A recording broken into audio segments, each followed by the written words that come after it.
Oh, hello everyone. I'm just putting you on mute because I forgot to do that. But anyway, welcome, welcome. It's lovely to see you today for some Tai Chi. Yeah, we're going to do some master lock work today. Once I've got the camera where it needs to be. Yeah, so organized today. Right, let's take right hand in a fist, please. Left hand straight, pull back the thumb, feet together, hands together, and press forwards. And it's still not right. Yeah, let's warm up. Okay, so we'll do a little winter warm-up exercise. I know it's not quite winter. I always think in terms of summer and winter. Spring and autumn are just just little phases between. So this is a lovely wee exercise just to warm you up and get the chi pumping. We're going to pat the shoulders. Just inside the shoulders we have lung point 1, an acupressure point. So this helps us to breathe. Good.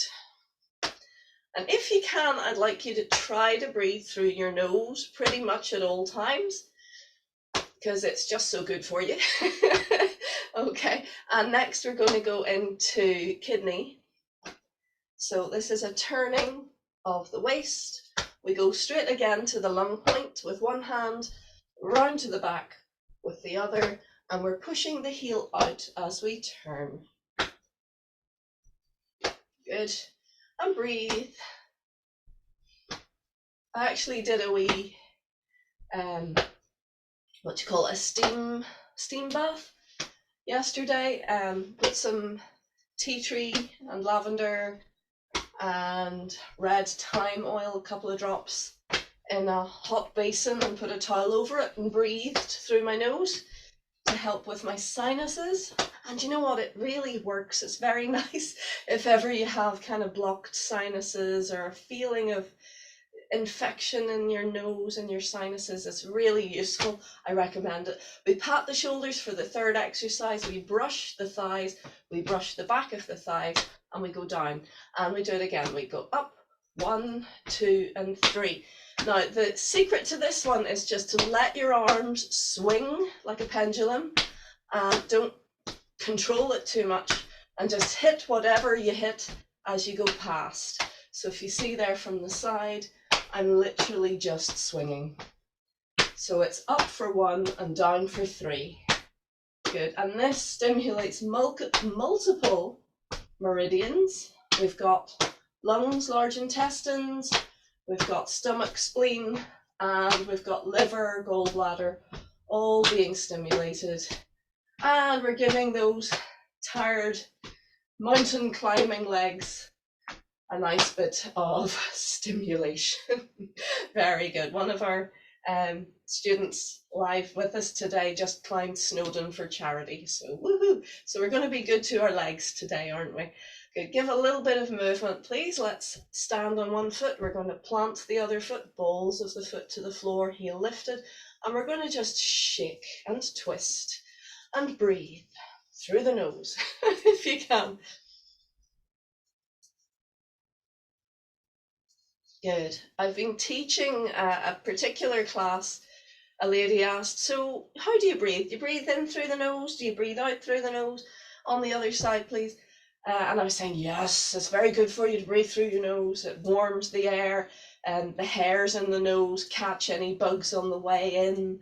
We make nitric oxide, or is it nitrous oxide, in the sinuses, which is a naturally occurring gas, which also helps to kill bugs and is very good for our gaseous exchange and all this. I'm saying how wonderful it is.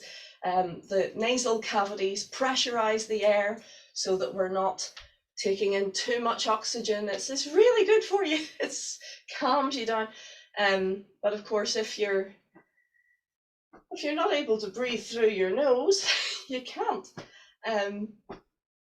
And I find a lot of the time I don't, because my nose is blocked or irritated or whatever. So I'm making a concerted effort to practice what I teach.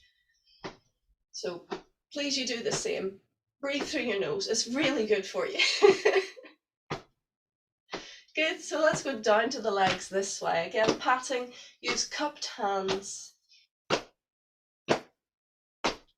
And just work your way down, and any areas that are feeling tired, tender, give them a whack, gently, with love. Knees, lower legs, anywhere that you can reach.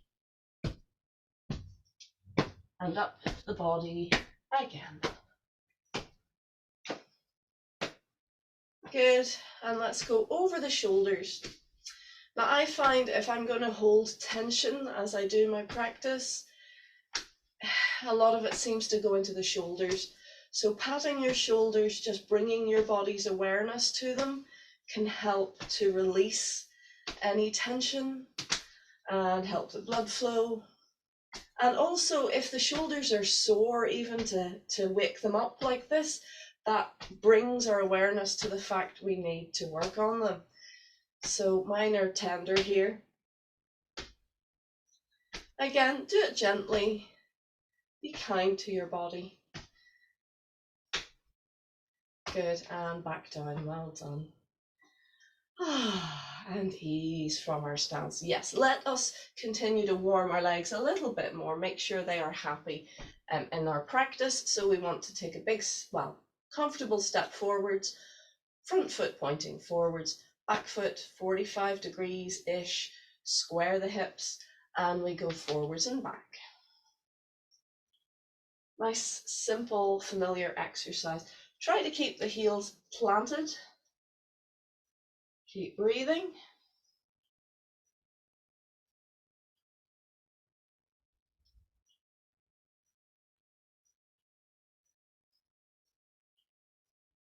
Good.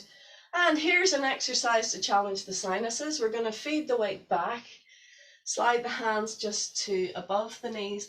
Lengthen the spine, and from the hips, fold forwards. Keep breathing.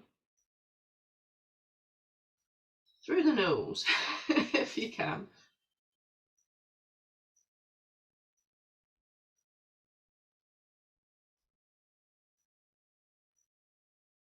Lovely. Let's pull those toes back. Take hold, same side, hand and foot. Keep breathing.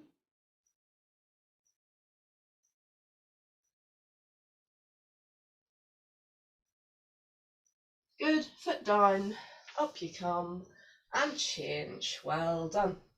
Okay, so let's talk recovery from exertion. So after you have done your mountain or your weekend training, how do you help your body recover? Well, sleep, for one, is very good. Gentle movement, so do a little bit more of what you've been doing, is very good as well. And keeping relatively hydrated and getting good food into you. Remember, your isotonic levels may fluctuate if you're doing a lot of exercise, so a little bit of honey, maybe a little bit of vinegar, a little bit of salt, all that good stuff in your fluids, or getting that into you to make sure you have an isotonic balance. Let's slide the weight back, hands to just above the knee, lengthen the spine, folding from the hips.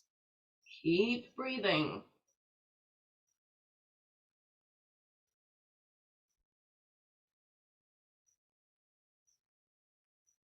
Good, release, pull the toes back, take hold.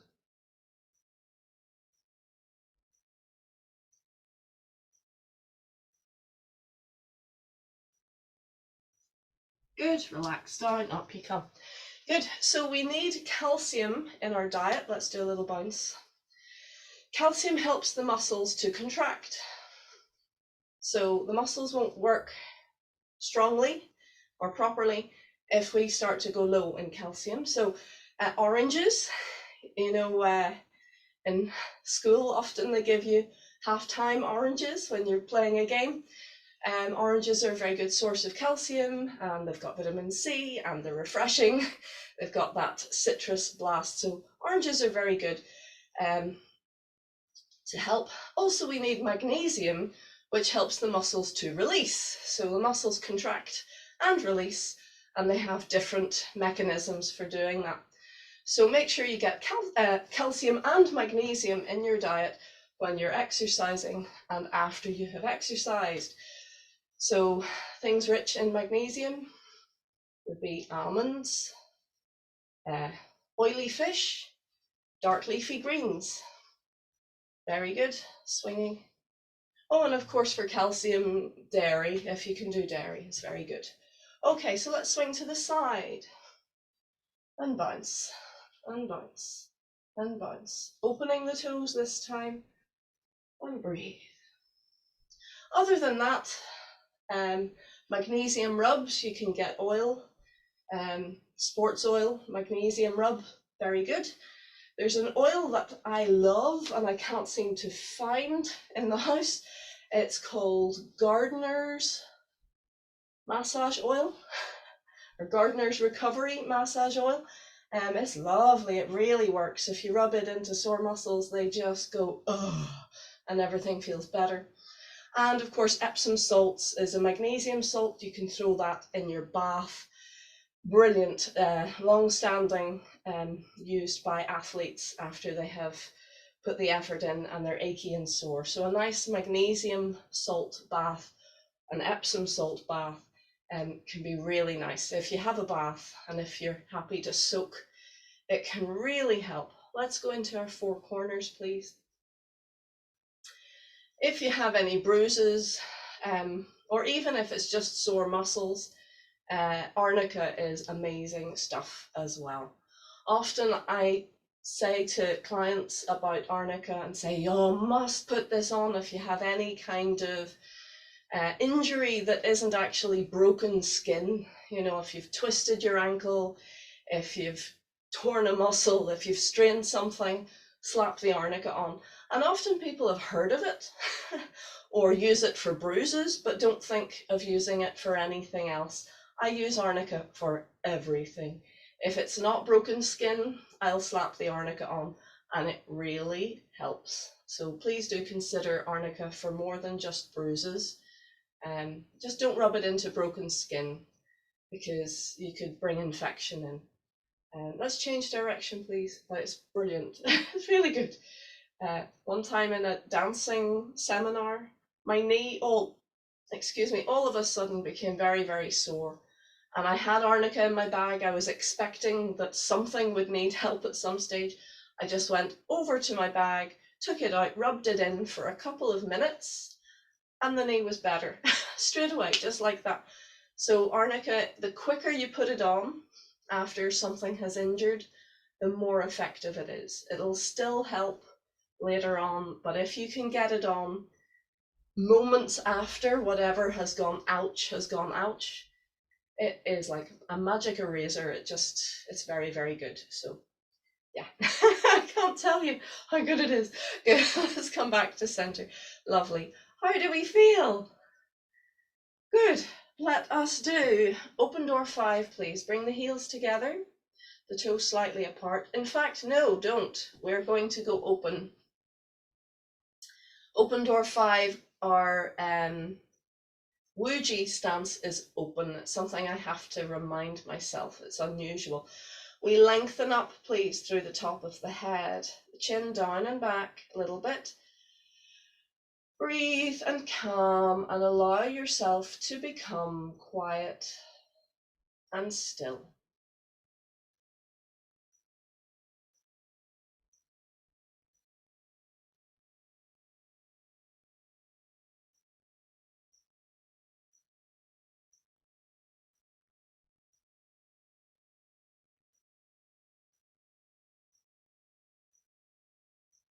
With each breath, allow yourself to release a little bit more tension.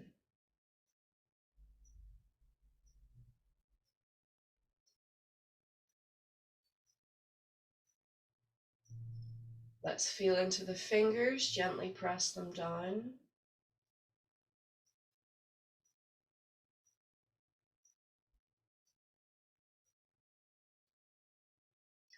Open door 5, let's begin.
Beautiful, well done, lovely.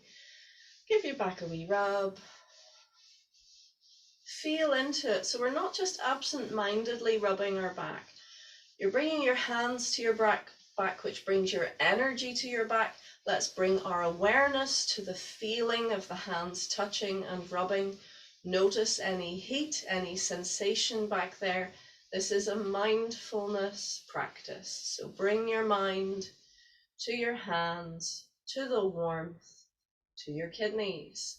Hold your kidneys, please, now. You can keep the knees off the lock to help release the back. Feel that warmth flowing in and bathing your kidneys.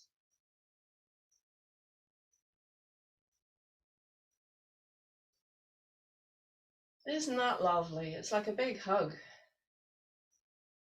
Good. Do this regularly, please. Warm your kidneys, not just with hot water bottles and blankets, but actually engage, rub them. Even if you want to sit quietly at some stage in a relatively warm room and just think into the small of your back and breathe into the small of your back, and you'll notice that heat starts to switch on and spread out. And if it doesn't, don't worry, just keep relaxing, keep feeling. And it's one of these things, if you tell yourself there is heat, before long, you'll find that the heat is there. And it's a strange thing. It can go from not feeling it at all to be almost overwhelming heat in no time at all. And it's as if nothing has changed, but all of a sudden everything is very different. It's like a paradigm shift. And that is really the power of the mind. Where the mind goes, the energy follows.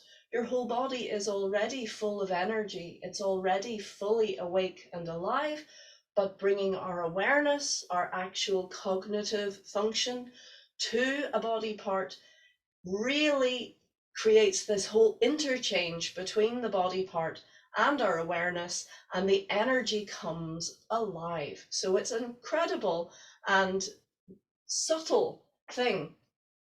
So have a play with that, especially with the small of the back. Now you can have a wee moment if you want to take a sip of water.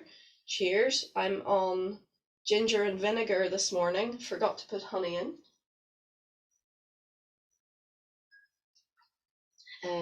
Apple cider vinegar. Good stuff. Lovely. All right. So let us go once through open door 5. We've done that. Let's go once through Phoenix, and then we'll devote the rest of this class to the Immortals form. So the Phoenix, we're really using this partly as a continuation of warm-up. Make sure those legs are happy and behaving themselves. And just to keep it on the back burner, making sure that we're still keeping it going in the system. I hope at this stage, folks, in this class, that you are doing your Phoenix form regularly on your own, or at least with my videos, just because it is your bread and butter health practice that we've learned in this class. If not, don't worry, but it's time to get started. Do your practice and feel the difference. Okay, ready? Phoenix form, please.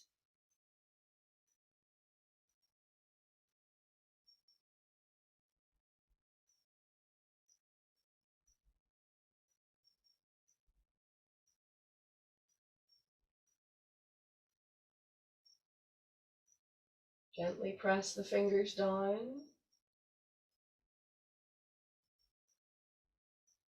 Phoenix in graceful clouds of blessing. Begin.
Excellent.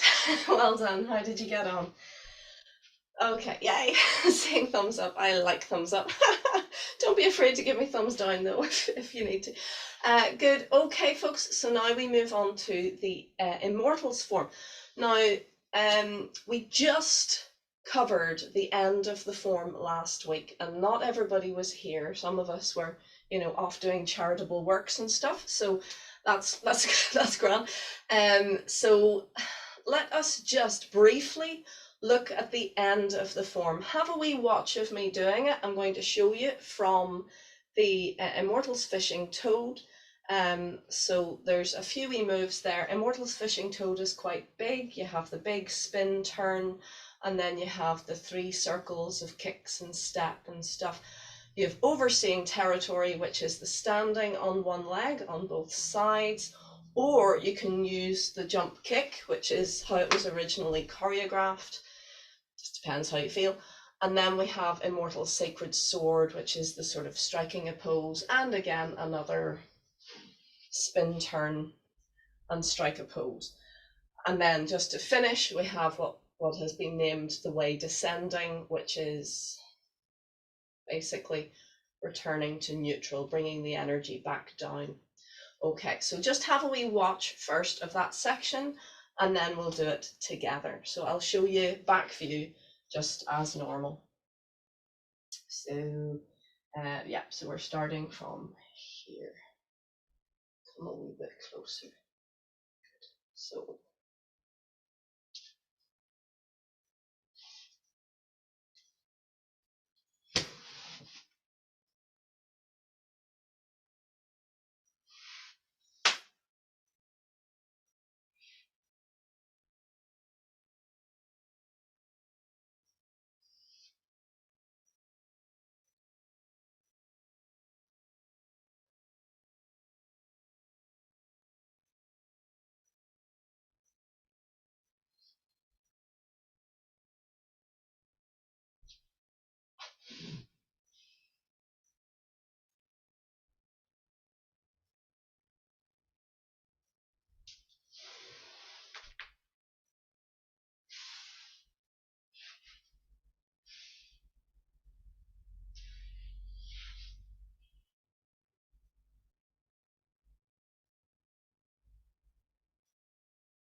right, so that's the end of the form.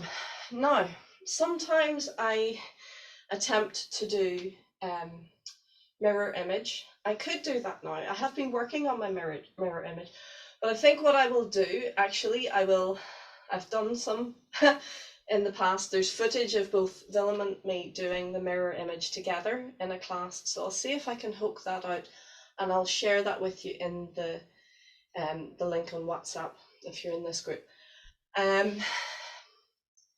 Mirror image gets a bit tricky when there's lots of spins and when you're turning in different directions, because it can just become very confusing. When we turn sideways on, we quite normally would all be doing the same thing. So when I'm mirroring sideways, it becomes an issue. So let's not go down the mirroring rabbit hole for now. Let's just do the whole form, shall we? Or do you want to do the end bit a few times? Give me a thumbs up if you want to just do the end bit first. Yes, there's at least one there. And Juanita, you have this beautiful ray of light behind you, so I can't see you very well. That's all right. Yeah, okay, no worries. It's fine. I'll just take it that you gave me a thumbs up. So let's just do what I just did. We'll do the Immortals Fishing Toad to the end once or twice, and then we'll do the whole form. And listen, if it's a total Horlicks, don't worry about it, just be safe. If something hurts, adjust. If it still hurts, stop, and then talk to me, and I'll help sort whatever issues come along. I'll sort them out. So I'll try to anyway. Stand on the right hand in hook. There is your little lift. We've just done our 2 Immortals. Left foot is empty. We're going to step towards the front as we circle the arms. Right hand comes underneath. Coming through center, we step forwards, turning the hands, turning on the heel. The hands push out as the leg comes round and step down. We keep turning the waist to circle the arms, right hand coming up, palm facing in, and kick, step down. Keep circling the arms as the right hand comes up, the left foot comes up. Good, and we're going to step down, gather, and step through. Good, now I'll come back a bit. Okay, so overseeing territory, we turn left, cross the wrists or cross the arms, circle, feed into the right and gather the left side in. Make a barrier with arm and leg. And we step down and we do the same thing, gathering in, make your barrier, point the toes down and stamp. Step to the diagonal and fix the feet so that they're parallel, sit back. Like emerging dragon at the beginning of the form, but on the other side. Good, now we turn to the left, make fists gather in, right up, left down, feeding the weight into the right as you turn on the heel. Once you hit the quarter, the diagonal position, we go onto that foot, lift the heel, turning on the balls of the foot, and drop down. Good, come in, again, squeezing towards each other, step, and strike a pose. Fist up, press forwards and down, and release. Take a breath, the way descending. Relax down to waist. Breathe and relax into the lower dantian, into the belly. Point to the finger, point to the floor, and close left. Good. Okay, so let's do that again, shall we? I'm tempted to come a little bit closer so that you can see in more clarity, but my head and feet might fall off the screen. Let's see how close I dare come. Ready? So here we are.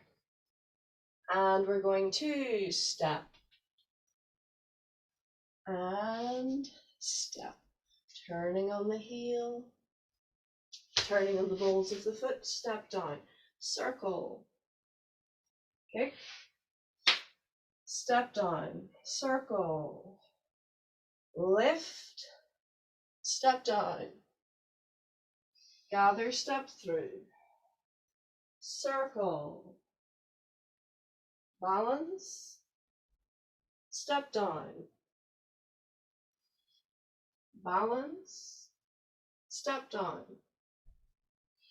step, fix the feet parallel, fill your back.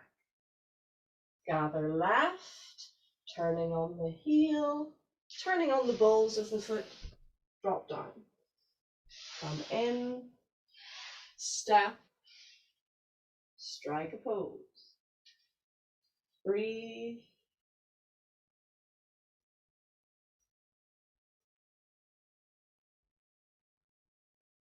And close. Excellent. Let's do it one more time. And this time we will just do it without commentary. If you want, have a wee sip of water. Give yourself a moment to gather yourself and we'll do it.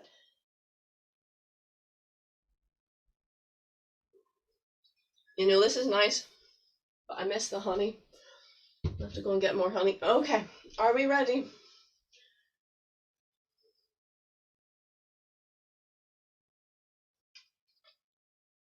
Relax to center. And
Excellent. Well done. Okay, I just want to say a wee word about turns. Be careful, we talk about heel and toe, and we covered that in more detail last week. So if you're struggling with your turning, consider going back to last week's video, because hopefully that will give you a good understanding. When you turn on the heel, you're not pulling your toes way, way up. Notice if I pull my toes way, way up, it makes me brace my knee. So that's no good. So we want to keep the knees bent at all times. So if you're feeding onto the foot on the heel, the foot should be on its way down, basically. You're feeding onto the foot as you turn. So it's not like this. Okay, so be careful. When we first learn something, we tend to exaggerate and overdo.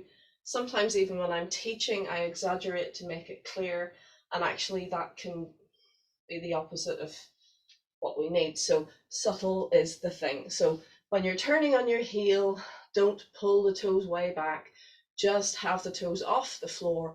And as you turn, if you're going into a transition, as we do in this form of a ball turn, as you turn, put the foot down. So just for a moment, you're fully rooted. Then you lift the heel, and in the same way, we don't lift the heel massively. We just want to make a smaller surface area for us to turn on. If you lift the heel too much, it becomes like a ballet dancer's releve and it uproots. So we don't want that.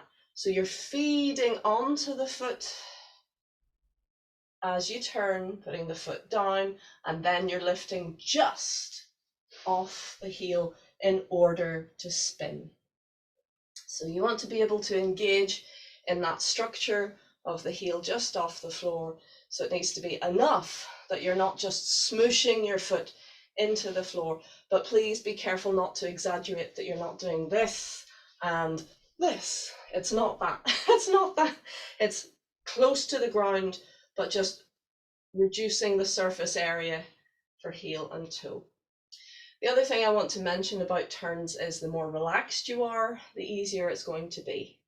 If you're freaking out, like, oh, I've got to turn here, and your energy goes up because you're worried about it, you're going to raise your center of balance, and you're going to put too much effort into the turn, and you're going to freak your system out. So just go into it with calm confidence, stay relaxed, keep your structure. Do you remember we were talking about the tin soldier or the lead soldier? You just feed into it, keep relaxed, let momentum do the work.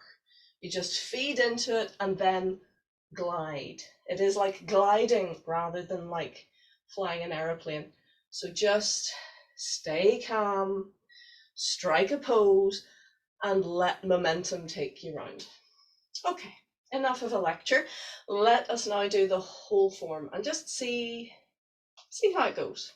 All right, ready? To your right hand side, please.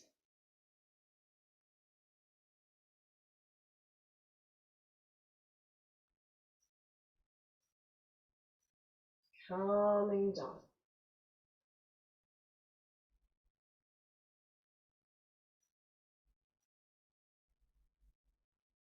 Listening behind.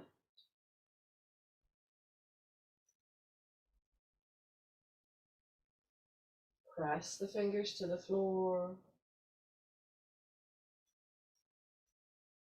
Immortals, crossing the sea form. Start.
Pluck right, step to the left. Pluck left, turn toes. Pluck right, feed it back. And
closing left.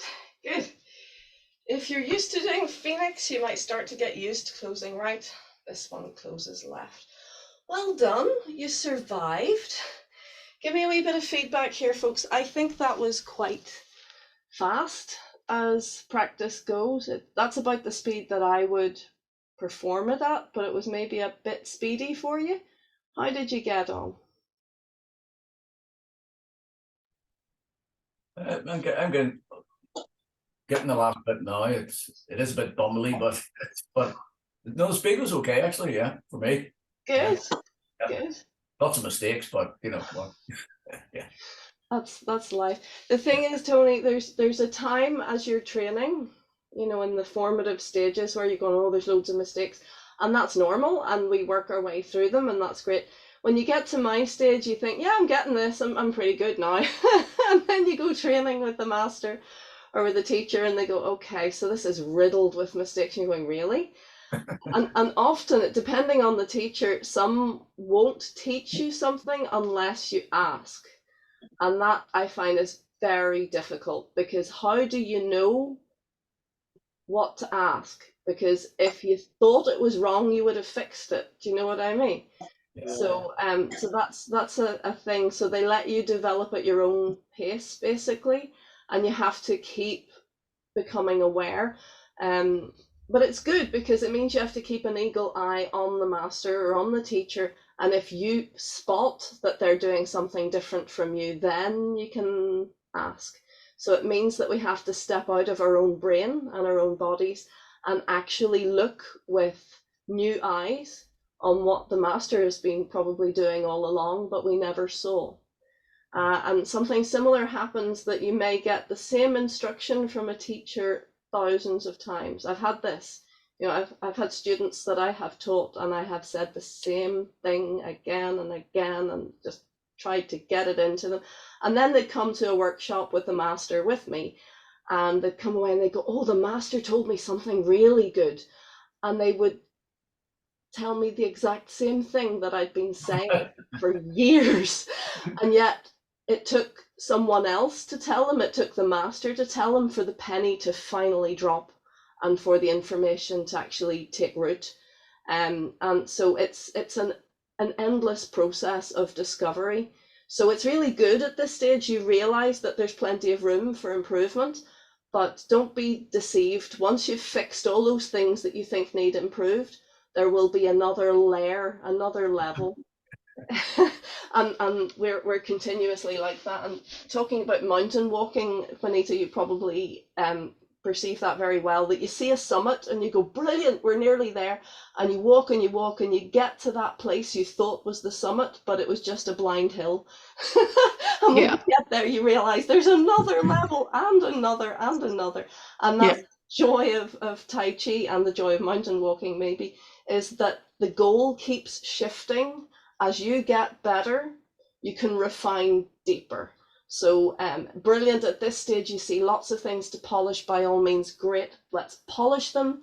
There will be more things to polish, but it will be at a finer and finer level so that you will always be able to go deeper. There is absolutely no limit to your capacity to improve within the form and within yourself. So these forms, as Willem said, Master Locke's work and all Tai Chi is a pathway to mastery.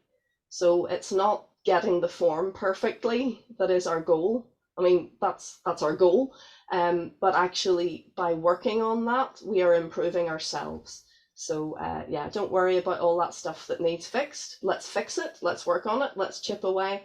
But that is the path: is working on it and fixing, and then realizing there's more that we can do. So don't think of it as this is right and that's wrong. No, it's just degrees of deviation that we're dropping them away through development. Yeah. Oh, let's do, we're out of time. Let's do one more time through the form and we'll try to go steadily, not too fast, but yeah. We'll try not to go too over time either. Let's do it one more time, please. Ready? From the top. Oh, and I'll pop you on mute. By the way, Juanita, I like your curtains. Thank you for drawing them. I can see you now. Yeah. Okay. Mute all. Lovely. All right. Here we go. Yeah. Okay, from the top, please. Immortals crossing the sea, take 2.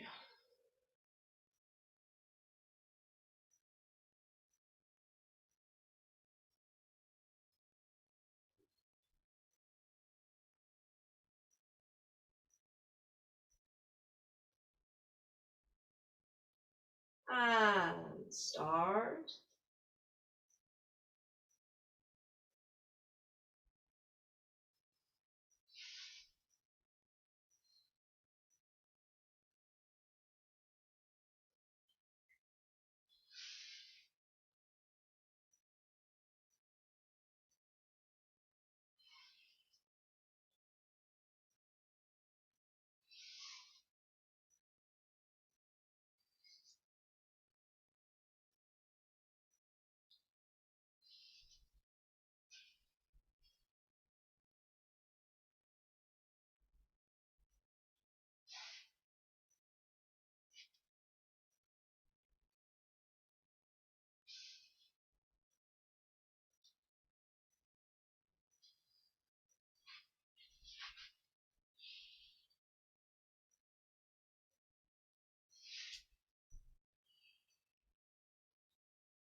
Very good.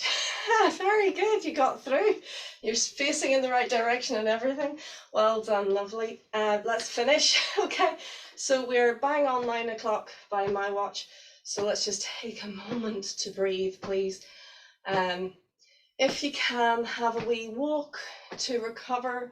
Recovery we talked about earlier. Not just working and then stopping, but sort of ramping it down a little bit, doing less and less, and then allowing yourself to stop is much more conducive for healing and recovery than just work, work, work, stop. So even if you have to sit down at your desk now, maybe do a few wee sort of stretches and movements underneath the desk just to make things happy. Yes, okay. Let's finish, folks. Thank you so much for joining me today and for working so hard. You're doing ever so well. Let's salute, and I look forward to seeing you next time.